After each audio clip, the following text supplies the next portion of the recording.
Құдай қаласа. Бұл енді есін жиып келе жатыр. Гүлдеп жатыр негізі, бірақ алып тастап жатырмын гүлін. Әлі болмай ма? Бұл өнім бере береді аға. Бұл қазір бере береді, бірақ Биылға керегі жоқ, иә? керегі жоқ. Мына гүлдеп тұр ғой, мына гүлдер. Жұлып тастайын көрген күніге. Мысалға, мына керек емес. Мына жаңа менің жаңа айтып үйретіп жүрген адамдар. Иә. Қыстап жақсап шықса, келесі жыл урожай көп береді. Енді жыл жақсы болады. Биыл әлі жинасын, иә сонда? Енді көреміз. Октябрьдің аяғына дейін, ортасына дейін бізде замысқа болмайды негізі жылда. Иә. Бірақ осы айдың аяғына дейін жұмыстайды. Бұл қашан отырасың? 2 аптадан. Осы августтың басында, иә? Иә. Отырғыза беруге бола ма сонда? Бола береді екен. Енді отырғызып. Енді адам қорыққан ғой.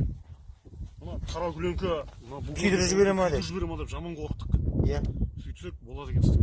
Бұл наоборот арам шөпті өсірмей, мынаны өсіріп, соған көмектесіп тұр, иә? Одан кейін ертең мына өнім салады ғой. Өнім салғанда мысалы жерге ексеңіз, мына жаңбыр жауады, ұшым лай болады да, шаң болады дегендей. Мынау таза күленкінің үстінде тұрады екен. Өнім ғой. Өнім. Иә. Сондай плюстері бар екен. Одан кейін бір дамытып алған екен, мына мұрттар өсіп отыр ғой. Иә. Мына мұрттар. Осы мұрттарды әтелеп қалдырып алып, жинап тастау керек. Одан көшет өндіріп алсам ба деп жатырмын. Тағы да ана жерде жер алып қалғам, мынандай күленкім бар.